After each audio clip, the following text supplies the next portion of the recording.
음, 지금 뭐 이렇게 말씀들이 많고 뭐 경제 위기다 뭐 이런 말씀들이 많으신 걸로 알고 있습니다. 경제 위기다, 경제가 불안하다 뭐 이렇게 얘기하고 뭐 일본 경제가 어떻다, 뭐가 어떻다 그러는데 좀 오해하는 부분이 많은 것 같아요. 그러니까 사람들한테 제가 이렇게 본 그걸로는 이 그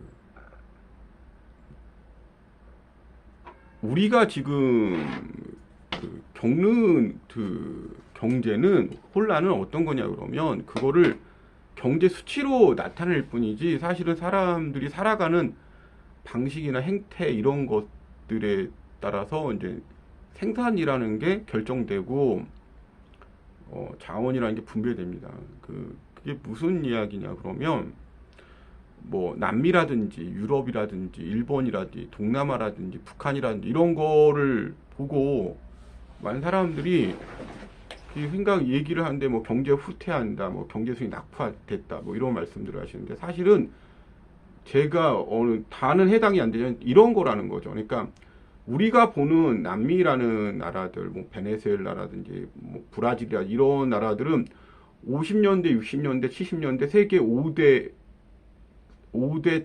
안에 들어갔던 나라예요. 세계 GDP 5위 안에 들어갔던 나라들입니다. 그럼 그 나라들이 어떻게 후퇴했냐? 뭐 이런 말씀은 아닙니다. 그냥 50년대, 60년대, 70년대 제일 잘 나갈 때 그때 하던 그대로 지금 흘러온 겁니다. 그 이상 발전을 안 하고. 그 이상 발전 안 하고 그대로 흘러온 거예요. 그러니까 50년대, 60년대, 70년대 그때 당시 제일 잘 살던 사람들, 제일 많이 교육을 받았던 사람들, 제일 뭐 하던 뭐 일들, 직업들, 훈련들, 교육하는 방법들, 토지하는 방법들, 생산하는 방법들 그대로 하는 겁니다. 제일 잘 나갈 때 그대로. 그러니까 이집트가 뭐 어떤 상나라, 뭐 중나라, 하나라 이런 식으로 몇천 년씩 가잖아요. 그런 것처럼 제일 잘 나갈 때 그대로 과거에는 그대로 갔습니다. 현대에는 그게 상당히 혁신 속도가 빠른데도 불구하고 우리가 봤을 때 다른 나라의 혁신이라든지 경쟁이라든지 이런 생산성이 워낙 빠르다 보니까 우리가 볼 때는 그게 되게 바보처럼 보이는 거죠. 일본도 8, 90년대 제일 잘 나갈 때 그대로 가는 겁니다. 왜 그대로 가냐? 유럽도 8, 90년대 제일 잘 나갈 때 그대로 가고 있는 거예요. 왜 그대로 가냐? 북한도 70년대 제일 잘 나갈 때 그때 문명 수준, 교육 수준, 뭐 건설 수준, 도로 수준, 인프라 수준으로 아니면 뭐 수산업이라는 모든 분야 그대로 가고 있는 겁니다. 그러니까 이제 유럽이나 일본 같은 경우에는 이런 식의 그 문명 정점기 찍은 기술이나 교육이라든지 생활 습관으로 그대로 간 게 한 40년 30년 좀 넘은 거, 40년 가까이 좀 있으면 돼가는 거죠. 다른 나라들은 5, 60년 돼간 거. 북한 같은 경우에는 70년, 80년, 90년, 거의 50년 넘게 지금 그대로 가고 있는 거죠. 우리가 볼 때는 상당히 비참하게 보이는 겁니다. 그러니까 이런 거죠. 일본 같은 경우에 아직도 왜 그대로 가고 있냐? 그때 살고 있었던 사람들이 주류 기득권이고 그분들이 막 그 사회에 가장 많은 영향력을 갖고 있고 부가 집중돼 있고 권력이 집중돼 있고 정치의 한 중점이 있기 때문에 그렇습니다. 마지막에 나올 얘기가 좀 충격적일 건데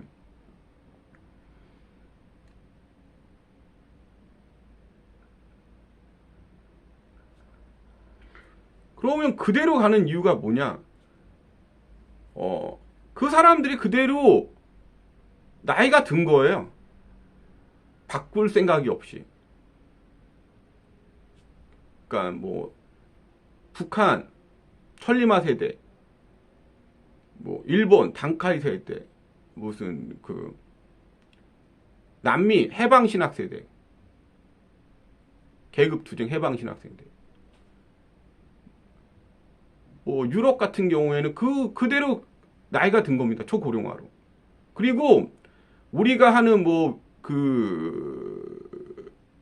우리 같은 경우에는 지금 586이 제일 많은 정치, 경제, 기득권을 갖고 있죠. 그러니까 우리한테 반추해보면 일본 같은 경우에 아직도 플로피 디스크 사용하잖아요. 단카이 세대들이. 그대로 가는 겁니다.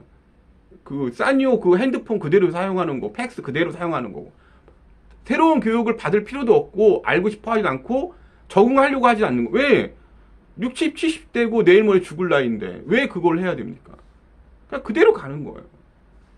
그렇다고 지금에 있었던 뭐 누리는 걸 갖다가 포기할 생각도 없는 거고 물려줄 생각도 없는 거고 내가 죽을 때까지 꽉 쥐고 가는 겁니다. 우리를 무슨 혁신이나 이런 거 보고 있는데 사실은 아니에요. 우리도 지금 그대로 간 지 한 15년, 20년 가까이 돼가고 있어요. 우리는 2000년, 2005년, 2010년도에 멈추고 지금 그대로 가고 있는 겁니다. 이게 앞으로 20년, 30년 더 가게 되면 이게 다른 나라 갔을 때 남미고 옛날에 한국이 잘 살았는데 필리핀이고 이런 겁니다. 필리핀도 60년대 멈춰서 한 60년 가까이 그대로 가고 있는 거예요. 그대로. 그 필리핀 사람 60년대 교육받던 방식, 농사짓던 방식 그대로 가는 겁니다. 뭐 건물들 60년대 건물들 그대로 있는 거고요. 왜?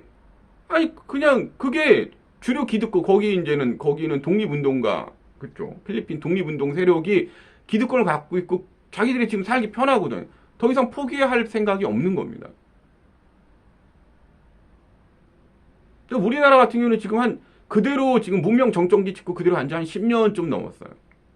그러니까 586이 윈도우까지는 하는 거예요. 586 세대가 일부는 저기도 하고 스타크래프트도 하고 게임도 하고 근데 새로운 건 안 하는 거야. 린지까지 와우나 린지까지는 해도 일부 사람들이 더 이상은 안 하는 거예요. 지금 AI라든지 뭐 머신러닝 이런 거 안 배우는 겁니다. 할 생각도 없고 윈도우 10에 멈춘 거예요. 제일 고급이 뭐야? 윈도우 10에 멈춘 겁니다. 586 세대. 근데 더 이상은 안 하는 거예요. 할 생각이 왜 해야 되는지도 모르겠고 은퇴하는데. 그리고 지금 사회 경제적 자산 기득권을 갖고 계속 그대로 살아가는 겁니다. 우리도 이제 이게 2, 30년 더 가면은 필리핀 남미가 되는 거예요. 일본이 되는 거고. 일본도 지금 플로피 디스크니 뭐니 그대로 사용하는 겁니다. 단카이 세대가. 사회 경제적 기득권, 정적 기득권을 그들이 갖고 있으니까. 인구 구조상.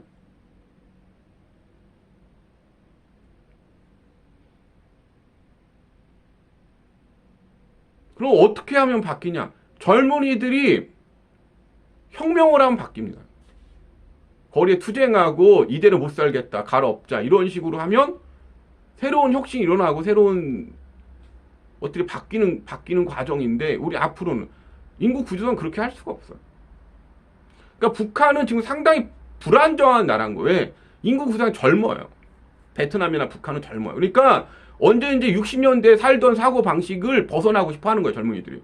그래서 한류라든지 새로운 문명에 대해서 철저히 거부하는 거예요. 왜? 그러면 새롭게 다들 새로운 방식을 흡수하는 게 더 유리하다고 생각을 하니까 젊은 사람들이. 오래 살 텐데 희망 없이 이렇게 60년대 늙은이들 얘기하던 빨치산 얘기 듣고 살고 싶진 않으니까. 우리는 지금 그대로 가고 있는 겁니다. 윈도우 10으로. 더 이상 바꿀 생각이 없는 거예요. 우리도 멈춘 거예요. 10몇 년 동안.